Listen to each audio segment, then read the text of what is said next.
Let's talk about current Vice President Kamala Harris and her role in your situation now. We've all been in a courtroom. We've all been pulled over by police. And no matter what we say, if we see a black person across from us, if we see a black judge or a black DA or a black cop, even a little piece of us is like, oh, shit, thank God. At least somebody knows who the fuck we're going through. 9 times out of 10, don't be the case, but that's what we kind of internally feel. So how did you feel when you seen at the time District Attorney Kamala Harris standing there during the most focal point or the most crucial points in your trial? And did you think at all, just in a little bit of sense, that she would kind of look you out because you guys look the same? Well, at the beginning of everything, I knew that she was the head DA, right? So at that moment, yes, I felt like, okay, cool. I think that I don't believe that they're going to take me all the way to trial. You know what I mean? On what this one person said. And I was thinking, Kamala Harris has some sort of understanding that, one person can't prove a fact, especially when it comes down to a murder. You know what I mean? When you're going to wipe somebody's life all the way away. And then, you're talking about being, progressive. That's not progressive. That's some real down south type shit. I mean, some Texas type shit. That one person could send you to jail for the rest of your life. Now, I mean, and they could be lying. You know what I mean? Like in my case, you just don't know.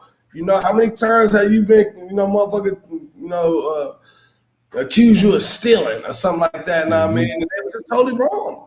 And you didn't do it. That it's the same thing. People get accused for things that they just don't do. So at the beginning, I thought it was, I thought it'd have some type of weight, but ultimately it didn't, because she wasn't the one actually arguing the case, right? And that's what everybody say, oh, she didn't prosecute your case. Well, she prosecuted the case at the end of the day, because she has the opportunity to say, nah, you know what? You're not picking up that case, Linda Allen. No, throw it out. Bam, it's gone. You are the boss of this office. You delegate, and then my case is a big case. Any case in the city is a murder case is the biggest case in the office. You know what I mean? So with my name being as big as it was, and them using every way to use a news outlet to put this, I love New York, stunt, stick guy, who convicted from, murder and shit like that, whatever, man. They were using that as opportunity. Because, you got to look at it. At that time, she going to be Attorney General. So I'm breaking all this politics shit down in my mind as I'm going through this shit. You know what I mean? We had a drug scandal at the time where hella people went home because the drug lady in the drug lab was stealing the drugs and she was on drugs and all that. And then another case, Jamal, my guy who had got convicted off of what this one person said. And the person said at the preliminary hearing originally that he wasn't the shooter. He was with the shooter. And then at trial, she said he was the shooter. He get convicted, but the judge overturns his case because it's like, yo, I can't let this stay, because she said he wasn't. Then she's saying he was, gave him a retrial. Now, if they would have gave me a retrial too, even though I got newly discovered evidence, they would have said San Francisco is convicted the wrong people. Her whole campaign to be Attorney General would have went in the shambles. So, I feel like I got politicked out, but me seeing her when I got convicted, and when I got sentenced, and at the end of all of my paperwork, seeing that Kamala Harris stamp on his signature, and then when I go to my when I get convicted and go to the pen, I'm on my appeals, I'm fighting against the Attorney General's office. So now again, her name is on there again. So it's like I felt it was. I don't think it was something like super direct, personal, just to me, because I don't know that lady. But now at the same time, accountability, of something happening to people like like me and other people, it's something that she should take. And that's just, my perspective of it. Go ahead. So now we fast forward to 2020, and we get the election, and she's running for vice president. And I've seen videos that you, what is the word I'm looking for? You actually went for Kamala Harris as opposed to Donald Trump in the Republican Party. I was pretty surprised when I saw that, given your situation. Why did you do that? Well, the thing is, I mean, I was a Bernie Sanders guy. You know, that's who I wanted to win. You know what I mean? And you know, he didn't make it. So when Biden got the nomination, it's like, okay, because I mean, at the end of the day, I didn't vote for Kamala Harris. I voted for Joe Biden, and I really don't like neither one of them. I didn't like nobody.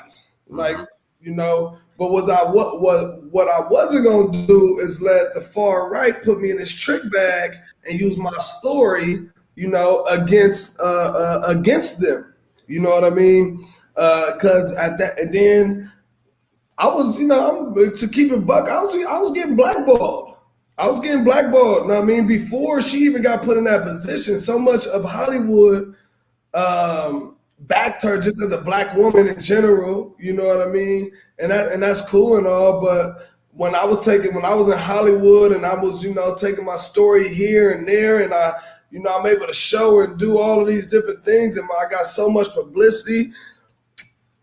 You know, and motherfuckers seemed like they was fucking with me, and next thing you know, it just like kind of fizzled through. And then some people that was even to the point of like, yeah, we're gonna tell you a story, fuck her, whatever it may be, and we're gonna do it in a, you know, a structural way. And to be honest, I never said nothing super negative about Kamala Harris. Like, she was the head DA, you know, in San Francisco. That's a fact. And her name was at the bottom of my what's name. That's a fact. Yes, she was in a position of power when the mistake was made or when the framing happened where I got convicted. So you knowing that, yes, you know, you should probably speak up on it a little bit and apologize to anybody. It don't gotta necessarily just be me. It could be anybody who'd have been done wrong, you know, under her watch. You know, she should give some type of apology, some type of acknowledgement that, you know, people make mistakes, you know, and just like that. That's all I ever said about her. But when it got to the